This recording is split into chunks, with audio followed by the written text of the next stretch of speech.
திருச்சியில டிவிகே விஜய் அவர்களோட road show கண்டிப்பா நீங்களும் பார்த்திருப்பீங்க. நடந்து முடிஞ்சிருக்கு. உங்களோட கருத்து என்ன சார்? வரவேற்கத்தக்கது தானா இது? நல்ல ஒரு முன்னெடுப்பு அவரோட கட்சி சார்ந்து பார்த்தோம் அப்படின்னா, ஏன்னா இது வரைக்கும் ஒரு மக்கள் சந்திப்பை நிகழ்த்தாமலும் இருந்தாரு. மேல வைக்கிற பெரிய குற்றச்சாட்டு என்னவா இருக்குன்னா, அவர் இப்போ வரைக்குமே மக்கள் பிரச்சனையை பத்தி பேசுறதோ, இல்ல அவங்களுக்கு என்ன பண்ணுவேன்றத பத்தி பேசுறதோ பேசல.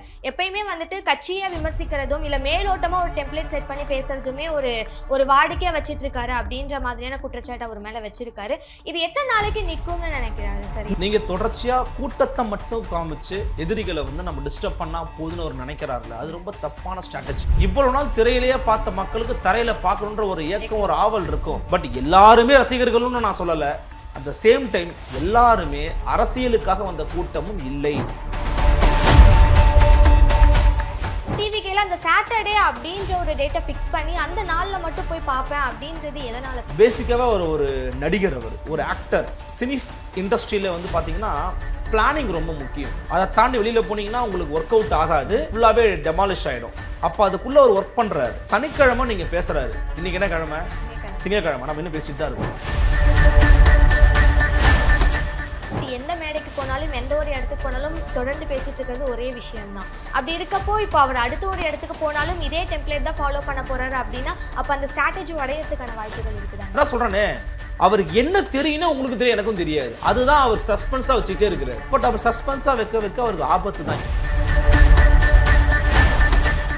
பாதிக்கப்பட்ட குடும்பத்துக்கே போய் பார்த்துட்டு வந்தாருன்றத அப்பவே அவர் நல்ல ஒரு ரெஸ்பான்ஸ் இருந்துச்சு. அப்படிப்பட்ட இடத்துல நீங்க தங்க அனிதாவை குறித்து பேசியிருக்கலாம். அந்த அரியலூர் மாவட்டத்தில் நீங்க போய் என்ன நீங்க இதுக்கு முன்னாடி திருச்சியில பேசுனீங்களோ அப்படியே அவர் அரியலூர்ல பேசினார். அதனால அவருடைய பேச்சுல நம்ம டிசப்பாயின்மெண்ட் இருக்கான்னு கேட்டீங்கன்னா பியூர்லி டிசப்பாயின்மெண்ட்.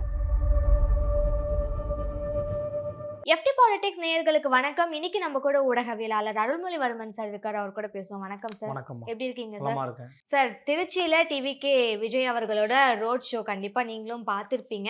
நடந்து முடிஞ்சிருக்கு. உங்களோட கருத்து என்ன சார்? வரவேற்கத்தக்கது தானா இது? நல்ல ஒரு முன்னெடுப்பு அவரோட கட்சி சார்ந்து பார்த்தோம் அப்படின்னா, ஏன்னா இது வரைக்கும் ஒரு மக்கள் சந்திப்பை நிகழ்த்தாமலும் இருந்தாரு.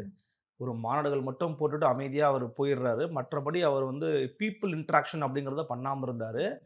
ஸோ இப்போ ஒரு சனிக்கிழமை நம்ம வர நகைப்புக்காக சொல்லணும்னு சொல்லலை.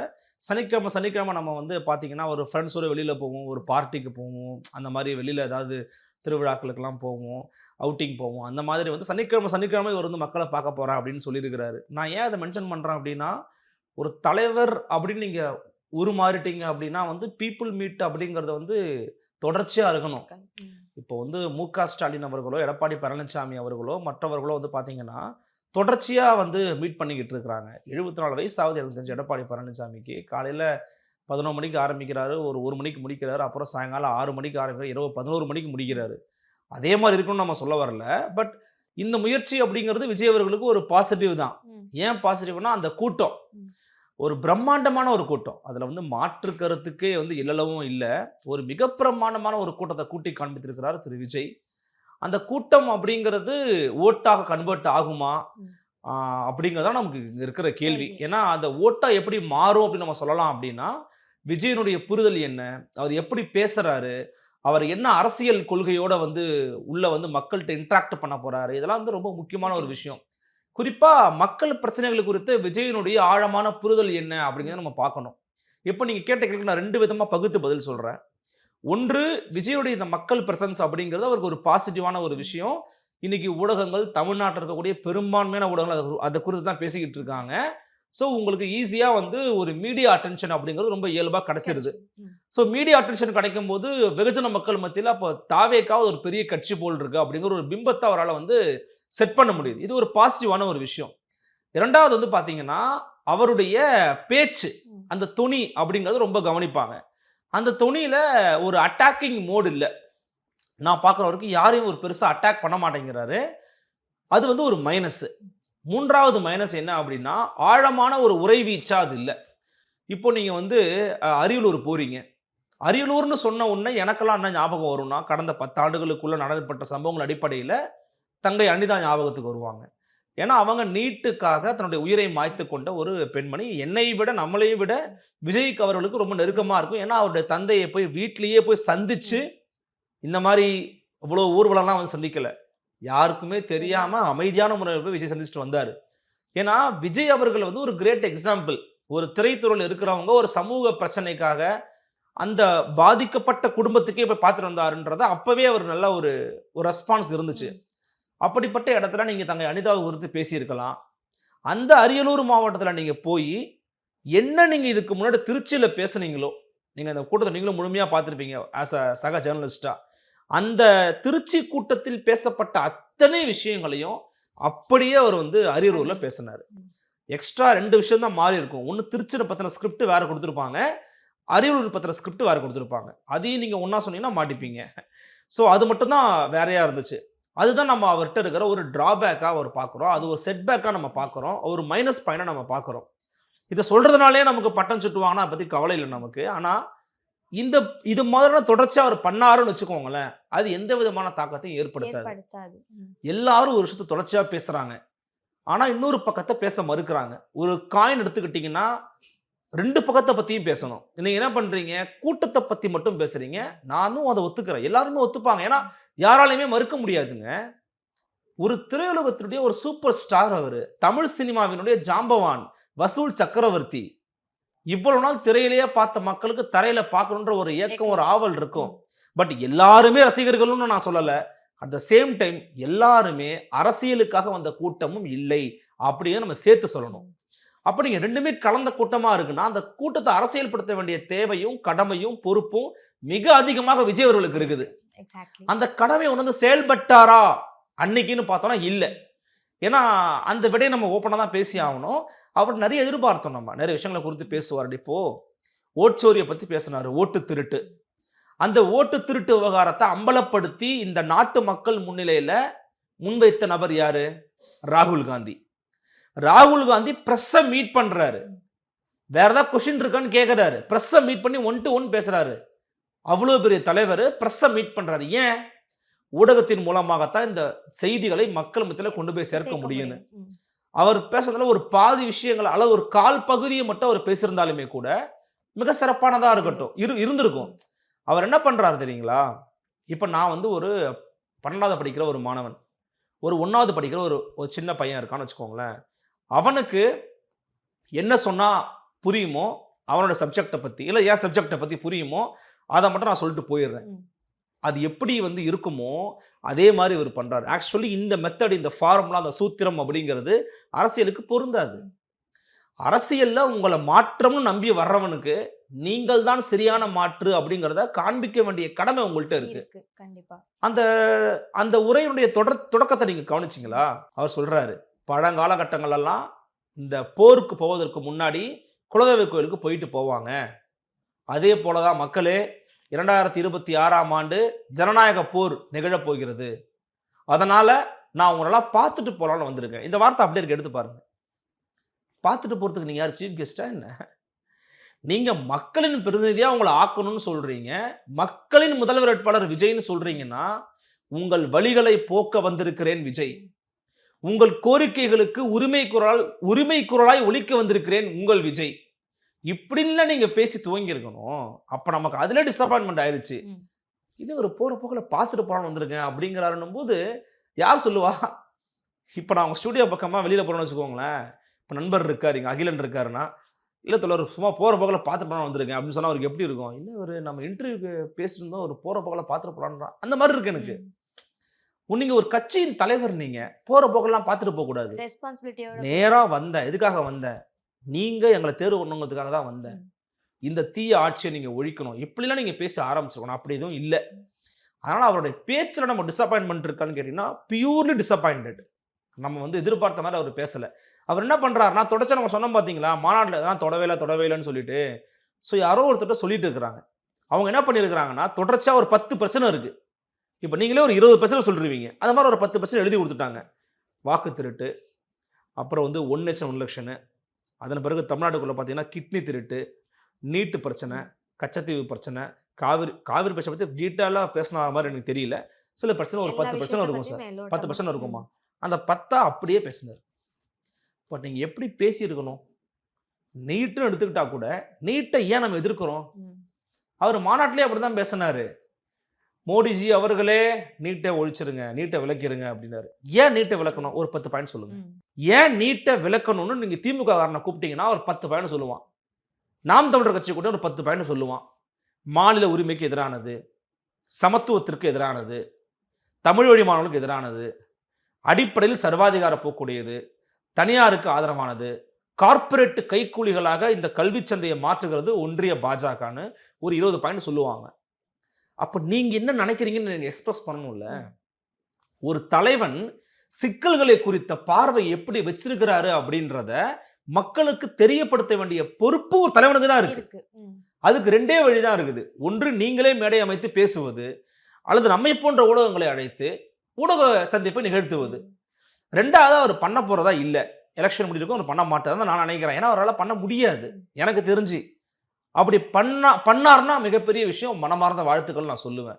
But as a citizen of India, Tamil Nadu, as a journalist நம்ம என்ன எதிர்பார்க்குறோம்னா, you should meet the press. கண்டிப்பா பிரஸ் அவர் மீட் பண்ணி அவர் பேசினார் அப்படின்னு நமக்கு ஒரு புரிதல் வரும். இதெல்லாம் தெரியுது அப்படின்னு.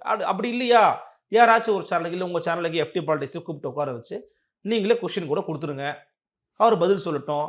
அதை பதிலை பார்த்து நாங்கள் தெரிஞ்சுக்கிறோம், இவ்வளோ விஷயம் தெரிஞ்சுக்கிறோம், நம்ம புரிஞ்சுக்கலாம். பட் எதுவுமே இல்லாமல் அவரும் மேடையில் பேசுறதும் மேம்போக்காக இருந்துச்சு அப்படின்னா இது ஒரு பிளான்டு ஸ்பீச்சாக இருக்குங்க. எப்போதுமே ஒன்று சொல்கிறேன், உளப்பூர்வமாக நீங்கள் ஒரு விஷயத்தை வந்து அணுகணும். உங்களுக்கு வந்து ஒரு ஹார்ட் டு ஹார்ட் கனெக்ட் இருக்கணும் நீங்கள். அப்போ அந்த ஹார்ட் டு ஹார்ட் கனெக்ஷன் வந்து திரு விஜய் அவர்கள்ட்ட இன்னும் உருவாகலை.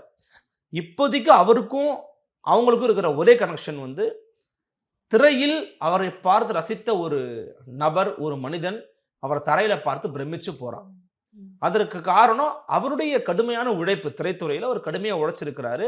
இன்னைக்கு தமிழ் திரையுலகத்தினுடைய ஒரு சூப்பர் ஸ்டாராக வந்திருக்கிறாருன்னா அது சாதாரணமான விஷயம் கிடையாது.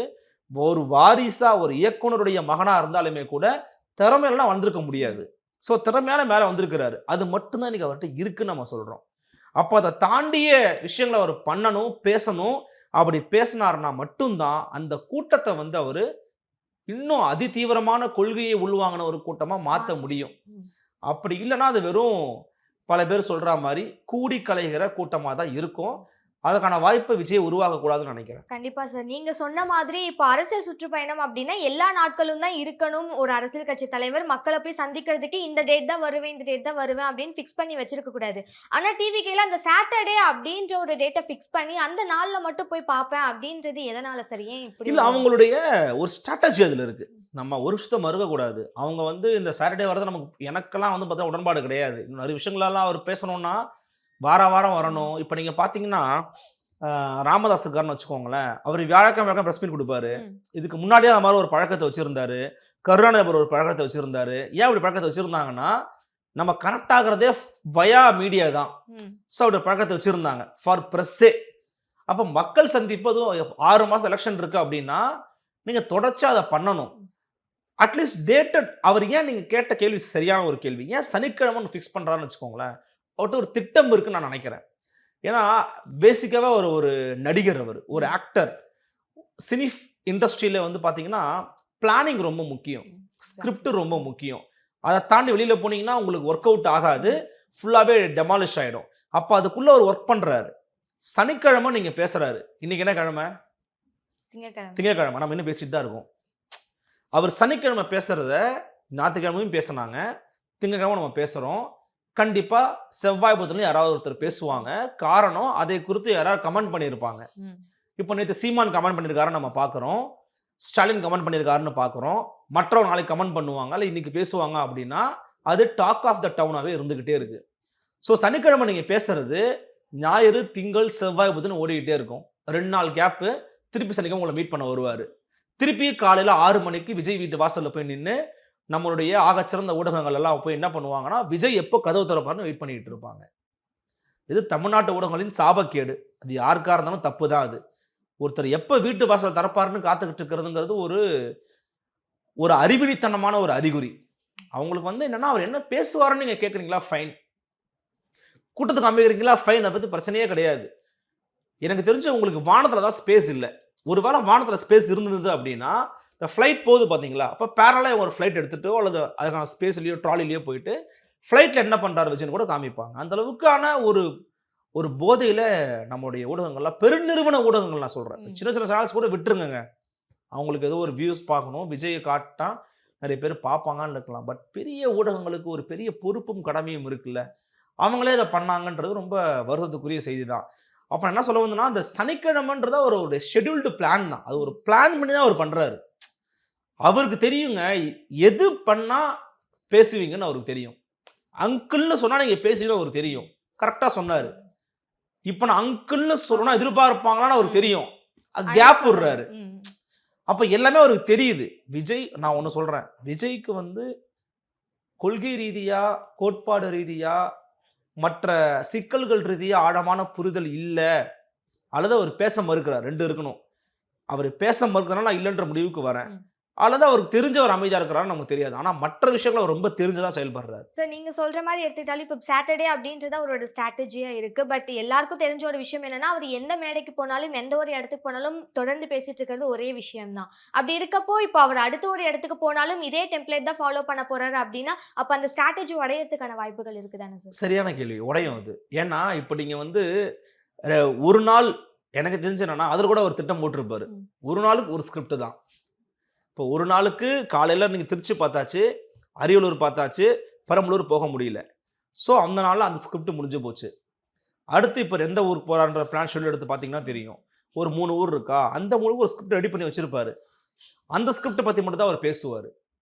நான் என்ன சொல்றேன்னா, நீங்க ஸ்கிரிப்ட் கூட வச்சுக்கோங்க. நான் அதை கூட விமர்சனம் பண்றதை நான் பெருசா கருதல. பட் பொலிட்டிக்கலா ஃபைட் பண்ணட்டும் அதை பத்தி. பட் ஆஸ் அ லீடரா நீங்க கரண்டா நீங்க அப்டேட் ஆகும். கரண்டா நீங்க வந்து ரொம்ப கனெக்டிவிட்டியோட இருக்கணும். அவர் அன்னைக்கு போன நாள் அன்னைக்கு நம்முடைய பிரதமர் மோடி அவர்கள் மணிப்பூர் போறாரு. ம். மணிப்பூர்ல கொத்து கொத்தா பெண்களை நிர்வாணமயப்படுத்தி பெண்களை கொன்று குவிச்சு அந்த மக்கள் மத்தியில சண்டை போட்டுக்கிட்டு இருக்கிற நேரத்துல அங்க போய் அமைதி ஏற்படுத்தாம கலவரம் மூண்டு மிக கொடுமையான சூழல் இருக்கும்போது அங்க போகாம இப்ப ஹாயா எல்லாத்தையும் பண்ணி முடிச்சுட்டு போறீங்களே மோடி சார், இது நியாயமா மோடி சார், உங்க ஃபாசிஸ்ட் முகத்தை இப்ப காமிக்கிறீங்களே மோடி சார்னு அவர் இப்ப கேட்கணும். அப்படி கேட்டிருந்தாருன்னா அவருக்கு வந்து எவ்வளவு தூரம் அவர் கனெக்டா இருக்காருன்னு உங்களுக்கு தெரியும். அதான் சொல்றேனே, அவருக்கு என்ன தெரியும்னு உங்களுக்கு தெரியும், எனக்கும் தெரியாது. அதுதான் அவர் சஸ்பென்ஸா வச்சுக்கிட்டே இருக்கிறாரு. பட் அவர் சஸ்பென்ஸா வைக்க வைக்க அவருக்கு ஆபத்து தான். ஏன்னா மத்தவங்க அதை உடைக்க பார்ப்பாங்க. ம். இப்ப மு.க. ஸ்டாலின் என்ன சொல்றாரு, கொள்கையற்ற கூட்டங்கிறாரு. அவங்கள தான் சொல்றாரு. மறைமுகமா பேர் உச்சரிக்காம சொல்றாரு. சீமான் பேர் உச்சரிச்சு சொல்றாரு. கொள்கையற்ற கூட்டம் அப்படின்னு அவங்க சொல்றதும், இவர் தற்குறி கூட்டம்னு சொல்றதும் கிட்டத்தட்ட லிட்டரலி ஒரே மீனிங் தான். 2 பேருமே விஜய் தான் வந்து விமர்சனம் பண்றாங்கன்னு தெரிஞ்சு போச்சு. அதுக்கு அவர் தான் பதில் சொல்லணும். ஸ்கிரிப்டை மாத்துறது, ஸ்கிரிப்ட் ரைட்டரை மாத்துறது, இதெல்லாம் நான் வந்து எதுவும் பேச விரும்பல. எல்லா கட்சிக்குமே ஸ்ட்ராட்டஜிஸ்ட்லாம் இருப்பாங்க. ஆஸ் அ லீடரா அவர் தன்னை மாத்திக்கணும். அவர் தன்னை தகவல் வச்சுக்கணும் நிறைய விஷயங்களுக்கு. அதெல்லாம் அவர் இன்னும் பண்ணல. ஒரு உதாரணத்துக்கு பாருங்களேன், ஒரு தலைவன் அப்படின்னு எடுத்துக்கிட்டீங்கனாலே உங்க தளபதிகளை நீங்க முதல்ல சொசைட்டிக்கு காமிக்கணும். ம். இப்போ ஸ்டாலின் எடுத்துக்கோங்க. கொங்குமண்ணில் ஏதாவது போனார் அப்படின்னா முத்துச்சாமி, செந்தில் பாலாஜி, மூபே சாமிநாதன், வெள்ளக்கோயில் சாமிநாதன் இவங்களாம் கூடவே இருப்பாங்க. மேடையில் இருப்பாங்க, பிரச்சார வாகனத்தில் இருப்பாங்க. ஏன் இருக்காங்கன்னு நினைக்கிறீங்க? தலைவர் அடையாளம் காட்டுற நபர் யாருப்பா? தலைவர் 24 மணி நேரம் இங்க இருக்க மாட்டாரு. பட் தலைவர் ரெப்ரஸன்டேட்டிவ் யாருன்னு சொசைட்டி காமிக்கிறாரு அவரு. மூபே சாமிநாதனை போய் மீட் பண்ணா இந்த வேலை முடியும். வெள்ளக்கோயில் சாமிநாதன் சரியான ஆளுப்பா. செந்தில் பாலாஜி சரியான ஆளுப்பா. பா இவர் முத்துச்சாமி ஐயா முடிச்சு கொடுத்துருவாருப்பா அப்படின்னு ரெப்ரஸன்டேட்டிவ்ஸை காமிச்சு போறாரு. ம். இன்னைக்கு நீங்க எடப்பாடி பழனிசாமி பாருங்க, கோயம்புத்தூர் போறாரா, வேலுமணி நிப்பாரு. விழுப்புரம் போறாரா, சிவிஎஸ் நிப்பாரு. அப்போ தன் தளபதிகளை தனக்கு சமூகத்துக்கு அடையாளம் காட்டுறாருல்ல. நீங்க போனீங்க, உங்களுக்கு ஒரு அரிய வாய்ப்பு இது. தாவேக்காக ஒரு அரிய வாய்ப்பு அவர் உருவாக்குறாரு. Okay fine. நீங்க திருச்சி போறீங்க, திருச்சி மத்தி, திருச்சி கிழக்கு, திருச்சி மேற்கு, இவங்களாம் தான் நம்ம மாவட்ட செயலாளர்கள். பார்த்துக்கோங்க, ஒரு சின்ன அறிமுகத்தை கொடுங்க, அவங்கள அரவணைக்கிறத காமிங்க. அப்போ என்ன தெரியும் சொசைட்டியில் இருக்கிற மக்களுக்கு, ஓ திருச்சியில் இவர் தான் அன்னைக்கு காமிச்சாலா தலைவர் தலைவர் இவர் தான்ப்பா அவர். அவங்க ஒரு நம்பிக்கை பிறக்கும், அவனுக்கு ஒரு வலிமை பிறக்கும், அவனுக்கு கொஞ்சம் ரொம்ப ஆத்மார்த்தமாக உணர்வான் அவன். அப்படி இல்லைனாலும் அவங்க உணர தான் போகிறாங்க. ஏன்னா அவங்க வந்து அவருடைய பியூர் ஃபாலோவர்ஸாக இருக்கிறாங்க. அவங்க அதெல்லாம் தேவை கூட இல்லாமல் இருக்கலாம். பட் பாலிடிக்ஸ்க்கு அது தேவை. பட் அதெல்லாம் அவர் பண்ணிருக்கணும், நல்லா மிஸ் பண்ணிட்டாரு. ஸோ வரக்கூடிய காலகட்டங்களை அவர் மாற்றிக்க வேண்டியதுங்கிறது. இன்னொன்று சொல்கிறாங்க, இந்த கூட்டத்தை பார்த்து எதிர்பாராத கூட்டம் யாரும் எதிர்பார்க்கலன்னா சொல்லவே கூடாது. எனக்கு தெரிஞ்சு ஏன்னா அதெல்லாம் எதிர்பார்த்த கூட்டம் தான். இது வரலன்னா தான் நீங்க ஆச்சரியப்படணும். வரலன்னா ஏன் கம்மியாச்சுன்னு நீங்க கேட்கணும். இது அதிகமா தான் இப்படிதான் வரும்னு எல்லாருக்குமே தெரியும். ம். யாரும் எதிர்பார்க்காத கூட்டங்க. ஐயோ அப்படிலாம் சொல்றத நான் ஏற்கல. ஏன்னா வரலன்னா தான் நீங்க ஆச்சரியப்படணுங்க. அது எவ்வளவு பெரிய ஸ்டாருங்க அவரு. தமிழ் சினிமாவினுடைய உச்ச நட்சத்திரம், கலையுலகத்தினுடைய ஒரு ஒரு டாப்ல இருக்கிற ஒரு ஆளு தரைக்கு வராருன்னா பார்க்கறதுக்கு கண்டிப்பா வருவாங்க. கூட்டம் வரும். வரணும். பெரும்பாலும் நிறைய பேர் வருவாங்கன்னு தெரிஞ்ச விஷயம் தான் நமக்கு. அப்போ நீங்க அத எதிர்பார்க்காத கூட்டம்னு சொல்லக்கூடாதுன்றது என் தாழ்மையான ஒரு கருத்து. எதிர்பார்த்த கூட்டம் தான் வந்திருக்குது. பட் எதிர்பார்த்த பேச்ச அவர்ட்ட வரல. வரல. கண்டிப்பா. அடுத்து அதான் கேட்கலான்ட்டு இருந்தேன் சார். அவர் மேல வைக்கிற பெரிய குற்றச்சாட்டு என்னவா இருக்குன்னா, அவர் இப்போ வரைக்குமே மக்கள் பிரச்சனைய பத்தி பேசுறதோ, இல்ல அவங்களுக்கு என்ன பண்ணுவேன்றத பத்தி பேசுறதோ பேசல. எப்பயுமே வந்துட்டு கட்சிய விமர்சிக்கிறதும், இல்ல மேலோட்டமா ஒரு டெம்ப்ளேட் செட் பண்ணி பேசுறதுமே ஒரு ஒரு வாடிக்கையா வச்சுட்டு இருக்காரு அப்படின்ற மாதிரியான குற்றச்சாட்டு அவர் மேல வச்சிருக்காரு. இது எத்தன நாளைக்கு நிக்கும்னு நினைக்கிறாரு சார்? என்ன நிக்காது. இது இதே மாரி போய்க்கிட்டு இருந்துச்சுன்னா, இது வலிமையா நிக்காது. ஏன்னா, நீங்க தொடர்ச்சியா கூட்டத்த மட்டும் காமிச்சு, எதிரிகள நம்ம டிஸ்டர்ப் பண்ணா போதுன்னு அவர் நினைக்கிறார்ல, அது ரொம்ப தப்பான ஸ்ட்ராட்டஜி. ரொம்ப ரொம்ப தப்பான ஸ்ட்ராட்டஜி. ஏன்னா, எப்போதுமே உங்கள்ட்ட ஐடியாலஜியோ, கொள்கையோ அல்லது அதை சார்ந்த ஒரு திட்டமிடலோ உங்கள்ட்ட இல்ல அப்படின்னா, எவ்வளோ கூட்டம் வந்தாலும் அதெல்லாம் காணாம போயிடும். போயிடும். ம். கட்டாயமா காணாம போயிடும். நீங்க அவங்கள்ட்ட போயிட்டு, நீங்க நார்மலா இருக்கிறவங்கள்ட்ட போய் கேட்டீங்க அப்படின்னா, நான் உடனே எல்லா கட்சிக்கும் போய் கேட்பீங்களான்னு கேட்க வேணாம். உடனே எழுத ஆரம்பிப்பாங்க. அவங்கள்ட்ட போய் கேட்டீங்கன்னா, எங்களுக்கு தந்தை பெரியாரோ, அம்பேத்கர்லாங்க விட்டுருங்கங்க. எங்களுக்கு தளபதி தாங்க அப்படிங்கிறான். ஒரு நார்மல் மேன் அதான் சொல்றான்.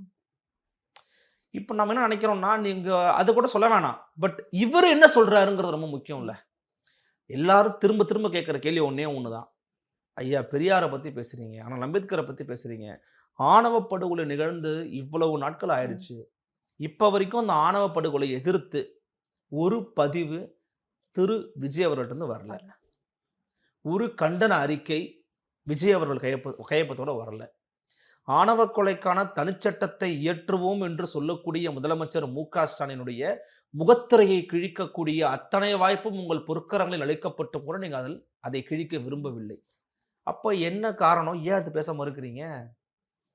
அப்ப நீங்க கேட்கிற மாரி எந்த சிக்கலை குறித்தும் அவருக்கு ஆழமான புரிதல் இருக்கா இல்லையாங்கிற விவரமே நமக்கு தெரியல. தெரியல. ம். அப்ப நம்ம என்ன ஜட்ஜ் பண்றது? அப்ப என்ன பண்ணிடுறாங்க? பொதுவா அரசியல் விமர்சகர்கள் என்ன பண்ணிடுறாங்க? கூட்டத்தை பத்தி மட்டும் பேசிருவோம். கூட்டம் பயங்கரமாக கூடுகிறது. யார் தான் இல்லைன்னு சொன்னது? கூட்டம் பயங்கரமா தான் கூடும். கூடித்தான் ஆகும். ஏன்னா அவருடைய உழைப்பு அப்படி. அவர் அவ்வளவு சம்பாதிச்சு வச்சிருக்கிறாரு மக்கள. கண்டிப்பா கூடித்தான் ஆகும். ஆனா அவங்க நோக்கி அவர் என்ன பேசினாருங்கிறது தானே முக்கியம். அவங்கள எப்படி நீங்க பொலிட்டிசைஸ் பண்றீங்கிறது தானே முக்கியம். நான் எல்லாரையுமே அரசியல் மயப்படுத்திடுவாரு. எல்லாருமே நாளைக்கு கார்ல் மார்க்ஸ், அம்பேத்கர், பெரியாரா மாறணும்னு சொல்லல. நீங்க அதற்கான முயற்சி எடுக்கிறீங்களான்னு பார்க்கணும். நான் திரும்பியும் சொல்றது அதுதான். அவர் என்ன முயற்சி எடுக்கிறாருன்னு பார்த்தா முயற்சி இல்லைன்றேன். ம். நீங்க ஏதாவது ஒண்ணு சொல்ல முடியுமா? ஒரு காட்சியை நீங்க காமிக்க முடியுமா? இதுக்காக அவர் மெனக்கெட்டு இருக்கிறாருங்க. அவங்க ஆகலாம் அவர் என்னங்க பண்ணாரு? ஒண்ணு காமிங்க பார்ப்போம் நீங்க. அப்படி எதுவும் இல்ல. இல்ல. அப்ப அதை பண்ணாம, அதை செய்யாம அவருடைய தொடர்ச்சியான பிரச்சார கூட்டங்கள் கூட அவருக்கு பலனை கொடுப்பதற்கான வாய்ப்புகள் இல்லாம போகக்கூடிய வாய்ப்பு இருக்கு. கமலஹாசன் தாங்க சிறந்த உதாரணம். கமலஹாசனுடைய கொள்கை என்னன்னு கேட்டாங்க. அவர்கிட்ட ஆக்சுவலி பார்த்தீங்கன்னா கொள்கை இல்லை. இன்னைக்கும் நம்ம வெளிப்படையா பேசுவோம். மக்கள் இதை மேற்கிட்டு கொள்கையெல்லாம் ஒன்றும் கிடையாது. அவர் என்ன பண்ணா சென்ட்ரிசம்னு ஒன்று சொன்னார். ம். நடுவுல நிற்போம் மையம்னு சொன்னாரு. அங்கேயே ஒரு தமிழை கொலை பண்ணிட்டாரு. பட் மக்கள் நீதி மையத்தின கொள்கை சென்ட்ரிசம் தாங்க. நாங்க நடுவுல நிற்போங்க அப்படின்னாங்க. கண்ணாடியெல்லாம் வச்சு டிவிலாம் போட்டு உடைச்சா அப்படி. கடைசியில் பார்த்தா அந்த டிவி பெட்டிக்குள்ள எந்த டிவி கொடுத்த கட்சியோ அந்த கட்சி கூட போய் நிற்கிறாரு. கோயம்புத்தூர், திருப்பூர்லாம் பிரம்மாண்டமான கூட்டம். வானதி சீனிவாசன் தோத்து போறோம்னு நினச்சிக்கிட்டு இருந்தாங்க. அந்த அளவுக்கு பிரம்மாண்டமான கூட்டத்தெல்லாம் கூட்டி காமிச்சாங்க. பட் என்ன ஆச்சு அந்த கூட்டம்? ஒரு நகைச்சுவை நடிகர் சொன்னார் பார்த்தீங்களா? அவர் பேர் மறந்துட்டேன் நான். ஸ்டாண்டப் காமெடியனு. மொத்தம் மக்கள் இதில் 3 பேர் இருந்தாங்க. ஒன்று மகேந்திரன், இன்னொருத்தவங்க ஒரு ஆக்டிவிஸ்ட் வராங்க, ஒரு பெண்மணி இருந்தாங்க, பேர் மறந்துட்டேன். அவங்க, அப்புறம் கமலஹாசன் இருந்தார். மகேந்திரன் திமுகவுக்கு போயிட்டாரு. அந்த பெண்ணும் திமுகவுக்கு போயிட்டாங்க. தலைவர் தான் பார்த்தாரு. எப்படின்னா ஒரு கார்ப்பரேட் கம்பெனியில் எம்டி பிடிக்கலன்னு வேலையை விட்டு போன 2 பேர் வேறு கம்பெனியில் சேர்ந்துருப்பாங்க. அவங்க எந்த கம்பெனியில் போய் சேர்ந்தாங்களோ அதில் எம்டியும் போய் சேர்ந்துருப்பார். அது மாதிரி தான் மக்கள் மாதிரி தான் சொல்லுவாங்க. காரணம் என்னன்னா கொள்கை இல்லை உங்கள்கிட்ட. உங்கள்கிட்ட ஏதாவது ஒரு கான்செப்ட் இருந்துச்சு, ஐடியாலஜி இருந்துச்சுன்னா உங்கள் கட்சி உயிர்ப்போடு இருந்திருக்கும். கொள்கை எதுவுமே இல்லாதன் காரணமா உங்களை நம்பி வந்த கூட்டம் 4% கூட்டம் இருக்குல்ல, அந்த 4% கூட்டத்தை நீங்க ஏமாத்திட்டீங்கல்ல. உங்களை நம்பி தானே ஓட்டு போட்டான். நீ திமுக திட்டம் தானே சொன்னேன், அவங்களுக்கு மாற்றம் தானே சொன்னேன். ஆனா நீ ஏமாத்திட்டியே. ஏன் ஏமாத்திட்ட அப்படின்னா, உன்னால அடுத்து கொண்டு போறதுக்கான பாத்தோ பிளானோ உங்ககிட்ட இல்ல. அது எப்படி உருவாகும்? உங்ககிட்ட ஐடியாலஜி இருந்தா உருவாகும், தத்துவம் இருந்தா உருவாகும். தத்துவமே இல்லாம நீ கட்சி நடத்தினா அது கொண்டு போய் அவர் சொன்ன மாதிரி நட்டாத்துல போய் விட்டுரும். எதுவுமே பண்ண முடியாது. அது என்கிட்ட போய் சேர்ந்தா மட்டும் தான் உயிர் வாழுவது. அந்த மாதிரி நீங்க வந்து ஒரு ஒட்டுண்ணியாக ஒரு கட்சியை மாத்திட்டாரு ஒரு தலைவர். நம்ம நேரடியா பார்த்துட்டோம். தேமுதிகவோட கொள்கை என்ன? விஜயகாந்த் மட்டும் தான் தேமுதிகவோட கொள்கை. அவர் முகம் தான் கொள்கை, அவருடைய பேச்சு தான் கொள்கை. வேற எதுவுமே அந்த கட்சியோட கொள்கை கிடையாது. இன்னைக்கு விஜயகாந்த் அவர்கள் போயிட்டார். கட்சி எங்க இருக்கு? அவர் அனுதாபத்தின் மூலமா கட்சியை உயிர்ப்பிக்க முயற்சி பண்ணிக்கிட்டு இருக்காங்க. காரணம் அங்க கொள்கை கோட்பாடுன்னு ஒண்ணு பெருசா கிடையாது. ஏழ்மையை ஒழிப்போம், வறுமையை ஒழிப்போம். நேத்து விஜய் அவர்கள் அதான் பேசுறாரு, நீங்க கவனிச்சீங்களா? ஏழ்மையை ஒழிப்போம், வறுமையை ஒழிப்போம். அதன் பிறகு வந்து அவர் ஒன்று சொல்ல வந்த புதுசாக சொல்ல போறாருன்னு நினைச்சேன். பெண்கள் பாதுகாப்பு, நோ காம்ப்ரமைஸ். இன்னும் சற்று விஷயங்கள் நோ காம்ப்ரமைஸ்ங்கிறாரு. ஓகே, என்ன நீங்க என்ன பண்ண போறீங்க? சாத்தியம் இல்லாததை, எங்களால முடியாததை சொல்ல மாட்டோம். ஓகே, அப்ப என்ன சாத்தியப்படும் சொல்லுங்க. அப்ப என்னன்னா, இது எல்லாமே டெம்ப்ளேட் ஸ்பீச்சா இருக்கு. இந்த டெம்ப்ளேட் ஸ்பீச் அப்புறம் போற இடத்துலலாம் இதையே நீங்க திரும்ப திரும்ப சொல்றதுங்கிறது, அப்புறம் எதிர்ப்பதற்காக சின்ன சின்ன வார்த்தைகளை பயன்படுத்திக்கிறது. நம்ம பாசமா சொல்றோம், அங்கிள்னு நம்ம பாசமா சொன்னோம், தப்பா புரிஞ்சுக்கிறாங்க. அது இல்லை என் பிரச்சனை. உங்களுக்கு ஸ்டாலின் அங்கிளோ தாத்தாவோ அண்ணனோ அப்பாவோ ஏதோ ஒன்று, என் பிரச்சனை பற்றி பேசுவியா? கிட்னி திருட்டு நடந்திருக்குங்க. திமுக எம்எல்ஏவே பண்ணியிருக்காரு. இந்த கிட்னி திருட்டினுடைய பின்னணி என்ன? பெண்களுக்கான பிரச்சனைன்னு சொல்கிறோம். அண்ணா பல்கலைக்கழகத்தில் யார் அந்த சாருன்னு இருந்துச்சு, அதை பற்றி ஒரு டிஸ்கஷனையோ ஒரு டிபேட்டையோ ஒரு டாக்கையோ கிரியேட் பண்ணுற மாதிரி. அதாவது திரும்பியும் சொல்கிறேன், ஒரு பொலிட்டிக்கல் லீடர்ஷிப் அப்படிங்கிறவர் he should create the talk by the way of speech, not by the crowd. உங்கள் பின்னாடி இருக்கிற கூட்டத்தை பார்த்து நீங்கள் பேச்சை உருவாக்குறது யார் வேணால் பண்ணலாம். நான் யாரையும் கம்பேர் பண்ண விரும்பல. திரு சீமான் அவர்கள் இன்னைக்கு அஜித்தையும் ரஜினிகாந்தையும் கம்பேர் பண்ணுறாரு. அவருக்கு முன்னாடியே வந்து பார்த்தீங்கன்னா திருமாவளவன் அவர்கள் வந்து பார்த்தீங்கன்னா வடிவேலு கம்பேர் பண்ணுறாரு. வடிவேலு வந்து கூட தான் கூட்டம் வருங்கிறார். அந்த கம்பேரிசன் பொலிட்டிஷியன்ஸ் பண்ணுவாங்க, அது விட்டுருங்க. நான் அந்த கம்பேரிசனே பண்ணலை. பட் அந்த கூட்டத்தெல்லாம் தாண்டி ஒரு தலைவர் என்ன பேசுகிறாரு அப்படிங்கிறது ரொம்ப முக்கியம். அப்போ கூட்டம் வந்து பாசிட்டிவாக இருந்தாலும் விஜயுடைய பேச்சு வந்து பாசிட்டிவாக இல்லை, ஒரு தாக்கத்தை ஏற்படுத்தலை, ஒரு டாக்கை கிரியேட் பண்ணலங்கிற. திருமாவளவன் அவர்கள் மனுதர்ம சாஸ்திரத்தை கொளுத்துனாரு இதே சென்னை வள்ளுவர் கூட்டத்தில். 1 மாதம் 2 மாதம் 3 மாதம் டாக்கில் இருந்துச்சு.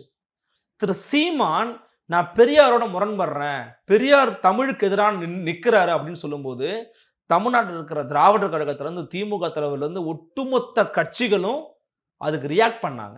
அவர் ரெஸ்பான்ஸ் பண்ணாரு. Simultaneously is responded actually. அது 3 மாதம் 2 மாதம் டாக்லேயே இருந்துச்சு.